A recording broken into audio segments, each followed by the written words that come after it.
আসসালামু আলাইকুম সবাইকে। আশা করি সকলে ভালো আছেন। আজকে আমরা শিখব কোনো একটা কাজ এইমাত্র করা হয়েছে, এই ধরনের কথাবার্তা আমরা কিভাবে বলতে পারি। যেমন অনেক সময় আমাদেরকে জিজ্ঞাসা করা হয় যে, "তুমি কি বই পড়েছো?" আমরা বলি, "হ্যাঁ, বই পড়েছি।" অর্থাৎ কেবলমাত্র এই কাজটা আমরা শেষ করেছি। তো এইরকম কথাবার্তা আসলে কিভাবে বলা যায়? চলুন একটু শিখে নিই।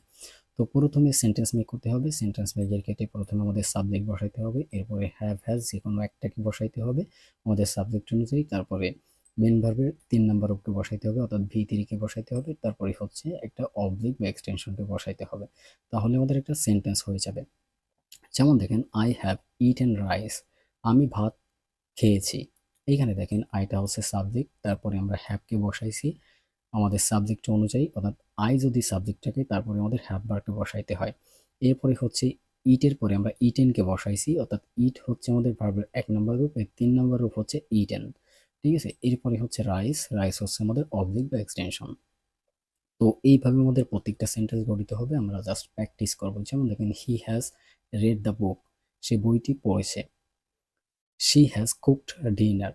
সে রাতের খাবার রান্না করেছে। They have played football. তারা ফুটবল খেলেছে। We have watched the movie. আমরা মুভিটি দেখেছি। You have written a letter. তুমি একটি চিঠি লিখেছ। The baby has cried a lot. শিশুটি অনেক কেঁদেছে। তো দেখেন প্রত্যেকটা কথা কিন্তু আমাদের এইমাত্র শেষ হয়েছে, অর্থাৎ কোনো একটা কাজ এইমাত্র শেষ করেছি এরকমটা বলার ক্ষেত্রে আমরা এইভাবে বলতে পারি। তো আশা করি সকলেই বুঝতে পেরেছেন। এখন আপনাদের মনে একটা কোশ্চেন থাকতে পারে যে কখন হ্যাভ ভার্বকে ব্যবহার করব, কখন হ্যাজ ভার্বকে ব্যবহার করব। তো দেখেন এখানে ছোট করে দিয়ে দিয়েছি যাতে আপনারা সহজে বুঝতে পারেন। হ্যাভ ভার্বকে ব্যবহার করতে হয়, দেখেন সাবজেক্ট আই, উই, ইউ, দে এবং যে কোনো প্লুরাল সাবজেক্ট হলে এরপরে আমাদের কি করতে হয়?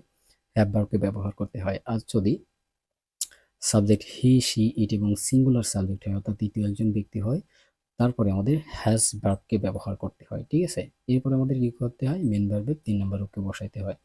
তো আশা করি বুঝতে পেরেছেন যে সেন্টেন্সগুলো কিভাবে মেক হয়েছে এবং কিভাবে কথা বলবেন। তো আপনারা এগুলো প্র্যাকটিস করবেন এবং নতুন নতুন সেন্টেন্স মেক করার ট্রাই করবেন। আশা করি খুব সহজে আপনারা কথাবার্তা বলতে পারবেন।